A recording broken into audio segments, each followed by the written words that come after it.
Oh, hello, this is Tak Chung from Walk with Tak. Welcome to my YouTube channel. If you enjoyed this video, please like, subscribe, and share. If you have any question, please write me at walkwithtak@gmail.com. I love to hear from you, and I will answer your question promptly. I'm getting quite excited in preparing for the Matsuri at University of Illinois, and it's only 3 days away.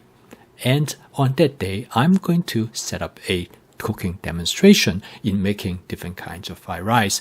This would be a good opportunity for me to use the fried rice as an opportunity to explain my fast cooking system on how to make home cooking as part of one's daily routine. In this video, I'm going to use this cuttlefish dish as an example to demonstrate the strategy in template-based cooking, both in terms of selection of ingredients to go to the dish, as well as in the seasoning strategy. Depend on how you feel like it at the time, and also depend on what is available to you on hand. This strategy works very well because it will allow you to create novel dishes that you might never have cooked before, and this is exactly what I did with this dish. This dish is very much of a compromise. I personally really enjoyed cuttlefish, but my wife does not like cuttlefish at all. But however, she likes tofu. So I decided I'm going to create a compromise by combining the tofu and cuttlefish together into a single dish. And I also decided I'm going to season it slightly differently than what I have done in the past.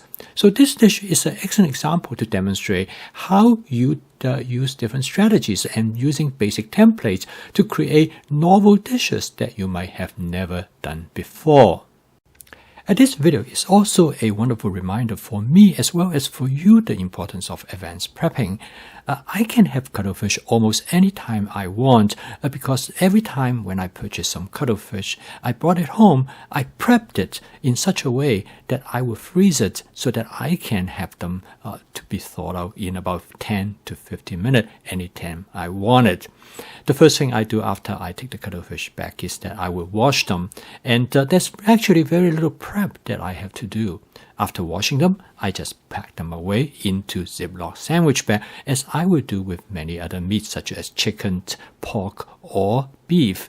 And the end result is that they are freezing in this flat configuration that will allow me to thaw them out very rapidly in a bowl of warm water, usually in less than 10 minutes.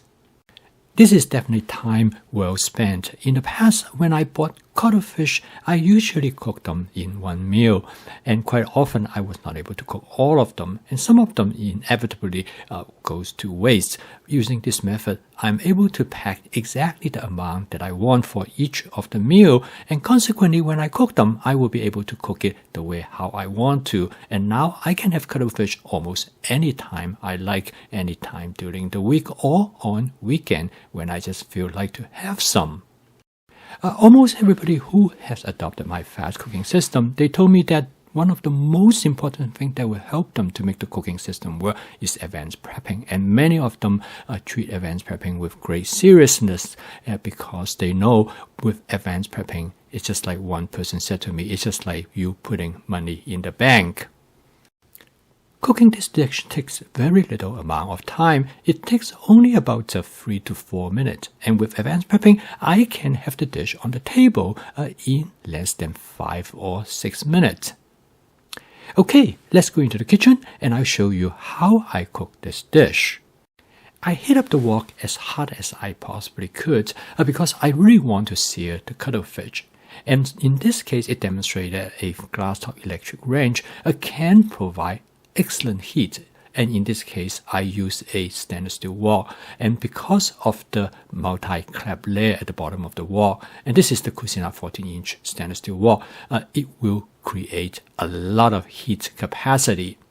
After I put the cuttlefish in it, next I add a little bit of purple cabbage, then this is followed by adding some fried tofu.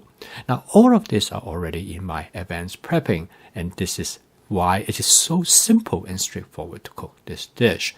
And with advanced prepping, you can cook almost anything you want, usually within about 5 to 10 minutes. So I notice that the cuttlefish cook very fast, and once it starts to curl up, as shown here, means that it is being cooked very rapidly, and I need to be very careful in order not to overcook them. And this is important for cuttlefish because once the cuttlefish cook too long, they can become rubbery, and so it is very critical that I pay attention to what I'm doing. I use the wok spatula to quickly mix everything together, and this is followed by adding some spinach. Now, a spinach actually stir fry quite well, particularly you use it to stir fry with fish, in this case with cuttlefish. The spinach I add in here, I use it actually both for using as a salad as well for cooking. This is again to make your resources as versatile and flexible as you can. And the final thing I add is some color bell pepper. Again, I add it way toward the end as part of the sequential cooking strategy. Now the dish is essentially done. So the next step is I'm going to season it. I'm going to season this dish with several different sauces. The first sauce I'm going to use is a Panda Express sweet chili sauce.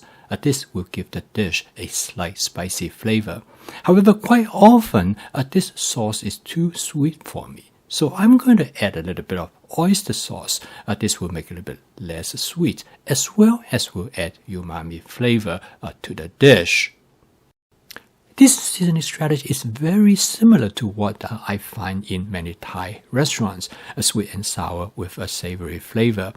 But in Thai restaurants, they also often to make the dish slightly spicy, and one of the way they do it is that by adding some sriracha sauce. A sriracha sauce also have a little bit sweetness to it, so this will make the dish more like a Thai dish rather than a Chinese Cantonese dish, which usually do not have that sweet and sour flavor. And now the dish is done. So as you can see here, the seasoning strategy that I use for this dish is more of a Thai flavor as compared to a Cantonese flavor, which I normally prefer. But it's good to make substitutions and create some variations.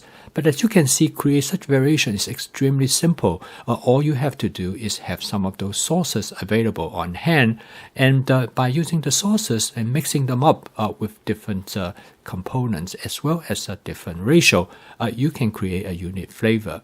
So by using flavor chasing, I have tasted this dish along the way, and I decided this is probably the type of flavor that I'm looking for. After I cooked this dish, my wife came over and looked at it, and she said, "Wow, this dish looks very nice. It is so nice that I think I am willing to give it a try, but not the cuttlefish, but the tofu." Normally, she would not eat the tofu because she does not like the flavor contamination of the tofu by the cuttlefish. But the way how I season this dish, any flavor of the cuttlefish are pretty much covered up, and so she can enjoy the tofu.